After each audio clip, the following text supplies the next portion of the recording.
सबसे पहले इट की बात कर लेते हैं। इट में कल कितना पढ़ाया था?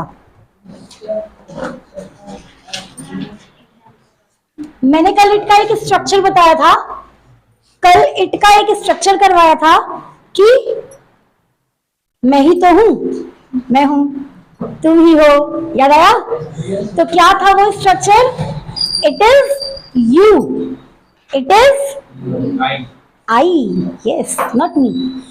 स्पोकन इंग्लिश के लिए इट इज मी, ठीक है, बट ग्रामर इंग्लिश ग्रामर में इट इज आई, ठीक है। तो इट के साथ इज या was according to the situation. Is कब लगेगा? जब हम प्रेजेंट टेंस की बात कर रहे हैं, और वॉज कब लगेगा? जब हम पास्ट टेंस की बात कर रहे हैं। एंड आफ्टर दैट नाउन या प्रोनाउन। यहां पर सब्जेक्टिव केस भी लगता है। नाउन में सब्जेक्टिव केस पढ़ा है? अरे यस मैम।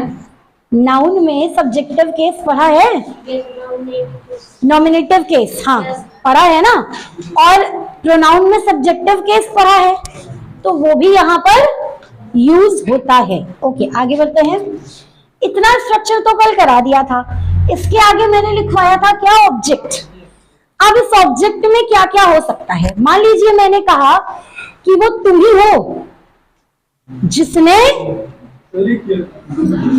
भाई सही है, ठीक है, तो वो तुम ही हो जिसने चोरी की थी। बस बस, आपकी स्माइल सब कैमरे की नजर में हो, आवाज तो जाती है। ठीक है, तो वो तुम ही हो जिसने कोई कांड किया है। तो जिसने के आगे का सेंटेंस कैसे लिखते हैं? ठीक है, वो आप ही है, या वो मैं ही हूं, या वो ही है। It is her, she, it is he, it is I, it is you, whatever you want to put after that. उसके बाद क्या, कैसे बनाओगे वाक्य पूरा? वो तो छोटा सा वाक्य हुआ, प्लीज, वो तो छोटा सा वाक्य हुआ जो खत्म हो गया। उसके बाद अगर आपको सेंटेंस को पूरा करना है, यानी आगे आपको अपनी बात और कहनी है कि वो तुम ही हो, आगे क्या? तो उसके आगे जिसने एक शब्द आता है ना, जिसने, उस जिसने के लिए आप क्या लिखते हैं? Very good, who. ठीक, हु के साथ has, have, had, according to the situation. आगे has, have, had. Next verb की थर्ड फॉर्म। यहां तक क्लियर होता है? चलिए इस पर कोई सेंटेंस बनाकर बताइए। एक एक सेंटेंस चाहिए मुझे, बताइए। वो शीला ही है जिसने, वेरी गुड, वेरी गुड। ठीक है, तो ऐसे ही सेंटेंस बनाने हैं, बनाकर बताओ, बनाओ। एक सेंटेंस इंग्लिश का, कुछ नहीं करना है, हिंदी बाद में सोच लेना। पहले जो आपको रूल दिया गया है उस स्ट्रक्चर पर अपने वर्ड्स को रखिए और एक सेंटेंस फ्रेम करिए। करिए, जल्दी जल्दी करिए। मुझे मत देखो, लिखो। हाँ, बना के बताना है मुझे।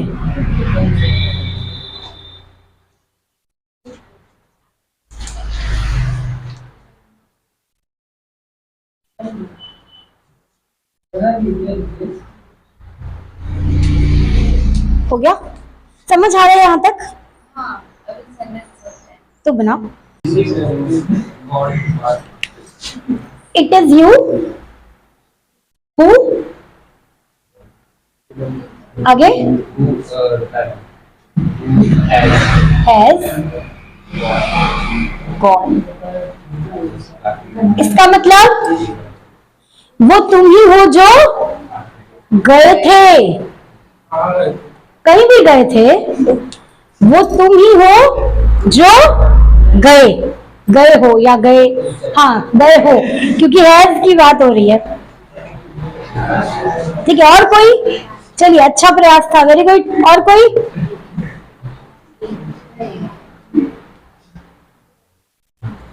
कुछ भी, हाँ बनाइए। It is you. नहीं, it is I. ठीक है, Who has लगेगा। हाँ हैज भी लगेगा, Who has हैज भी लगेगा, have, who have, who have आई के साथ हैव। done. It भी दस हाँ सेंटेंस कंप्लीट भी कर सकते हैं, done नहीं गलत नहीं होगा, क्या करें? गलत नहीं होगा, अभी बताती हूँ क्यों। It is I who have done the work, ये मैं ही हूं जिसने काम किया है। और अगर मैं इस सेंटेंस को और प्यारा करना चाहूं और इन्हांस करना चाहूं और इसको स्पेसिफिक करना चाहूं तो मैं द की जगह दिस का यूज कर दूं, डेमोन्स्ट्रेशन का यूज कर दूं, तो अब क्या बन गया सेंटेंस, पढ़ो वापस से। It is I who have done this work, वो मैं ही हूं जिसने इस काम को किया है। समझ पा रहे हैं? तो ऐसे स्ट्रक्चर्स हम बोल तो फर्राटे से जाते हैं, हिंदी में बोलना बड़ा आसान है, इंग्लिश लिखते वक्त ऐसे छोटी छोटी गलतियां कर लेते हो। और इट का स्ट्रक्चर इतना इंपॉर्टेंट इसलिए है कि आप कोई भी एक्सप्लेनेशन लिखते हो, पैराग्राफ लिखते हो, कॉम्पोजिशंस लिखते हो ना, हर जगह ऐसे स्ट्रक्चर्स यूज करते हैं बहुत सारी जगह, आर्टिकल में तो बहुत बार यूज होता है, ठीक है। फिर हमें कंफ्यूजन होती है कि सेंटेंस आगे कैसे बनाएं, गलत हो जा रहा है, ठीक है। तो अगर दिस नहीं लिखा था तो काम को किया है, दिस लगा दिया तो दैट इज स्पेसिफाई कि हाँ वो मैं ही हूं जिसने इस काम को किया है, यानी बड़ा या फीलिंग प्राउड कि हाँ मैं ही हूं जो ये काम किया है, जो ये काम कर सकता है। समझ पा रहे हो? तो ऐसे, ठीक है। अच्छा ठीक है, अब देखिएगा, आवाज नहीं बच्चों, देखिए इसी सेंटेंस में अगर मैं ये कहूं